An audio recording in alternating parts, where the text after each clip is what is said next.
Yuyutsu RD Sharma, poet from Nepal and India, and I am touring now North America, and I would read some poems here.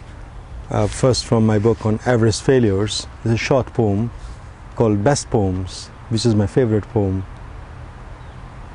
Best poems. The kisses you refused were the best, like the poems on the lake I did not write. I come from Nepal, the place of great beauty and natural splendor, a place of extremes and hardship, suffering and beauty. And this poem I want to read is about mules on the great Himalayan trail. As the porters and the animal mules, they climb carrying all the load up the mountains in the Himalayas. The poem is called Mules. On the great Tibetan salt route, they meet me again, old forsaken friends. On their faces, fatigue of a drunken sleep. Their lives worn out, their legs twisted, shaking from carrying illustrious flags of bleeding ascents. Age-long bells clinging to them like festering wounds, beating notes of a slavery that modernism brings. Cartoons of iceberg, mineral water bottles, solar heaters, Chinese tiles, tin cans, carom boards, sacks of rice, and iodized salt from the plains of Nepal Tharai. Butterflies of the terrace fields know their names, singing brooks, tempests of their breathless climbs.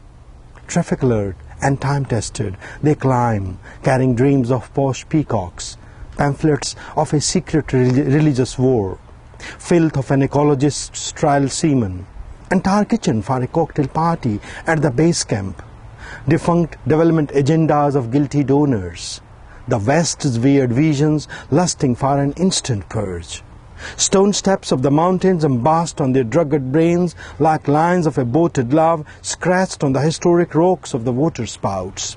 Sunny skies of the dozing valleys know the ache of their secret sweat. Sunny days along the crystal rivers taste of their bleeding eyes, and the greatest fiction of their struggling lives lost like rail mules clattering their hooves on the flagstones encircling the cruel grandeur of bloodthirsty mule paths around the glacials of Annapurnas. So this is a poem which celebrates the suffering of people. You know, mountains in our culture, in our society, are not just mountains. They are divine beings. In Sanskrit, we have a word called Devatatma, which means the place where soul of the God lives. So I come from the place where soul of the God lives. And so there's a lot of romance, there's a lot of hardship, there's a lot of hunger. So this poem, a love poem, is called River. Between your marble shoulders and my hairy chest, the river roaring, tears, tears, tears. Between your mellowing mouth and my centered tongue, a night of flames and flesh, flesh, flesh. Between your hefty thighs and my throbbing hands, clouds drunk from the forests of rhododendrons, rhododendrons, rhododendrons. Between your almond eyes and my warm mouth, rain dropping like pearls on the plump leaves of the jungle, jungle. Between your shimmering skin and my dark hair, grass greener than the greenest parakeet, growing yellowish from incessant rain, rain. Between your nights by the impotent pillow of your husband and my crazed headpiece, a poem of spring that shall fill my deep wounds, sprouting flowers, flowers, flowers. Between your tulips and my fragrant pen, a brain fever bird's crazed cry, mad, mad, mad. Between the sparkle of your teeth and my sleep, a rain coming like a roar of a starving stream in the starless summer gloom of the night, night, night. Between your melon breasts and thrust of my soft lips, a rage of the river battering its head against the magic mountains. Between your decisions and my flickering lamps, the river mad, you poet, you bastard, go away. Thank you. Other poem that I want to read is from my other book called The Lake Feva and a Horse, which is my favorite book.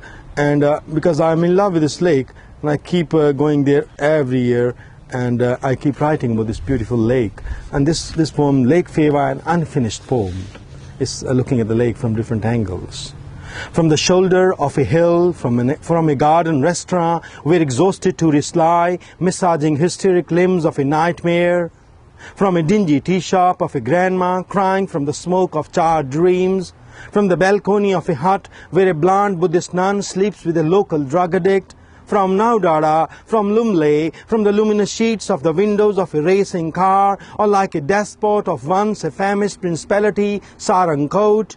From an aeroplane with nose of snobbery ticking the gleaming summits of fishtail, from the colorful pages of a coffee table book, from the fury of the goddess who created the lake to avenge the unkind inhabitants of the valley, from the sunken sockets of a potter's eyes where magnificent daggers of Himal have grown, from the obscene columns of a magazine on the frozen peaks of Himal, printed from an evil ink donated by some treacherous NGO, from the bedroom of a trekking couple about to reach an orgasm in unison, from the bleeding eyes of a folk singer in love with local shopkeeper's daughter, from the prow of a ferry scurrying over the surface to measure its secrets, from the tip of the fishtail where lamb-like sun bounces defunct, from the unfinished draft of the poem that I tear off to look at the blue of the eye lake, Feva.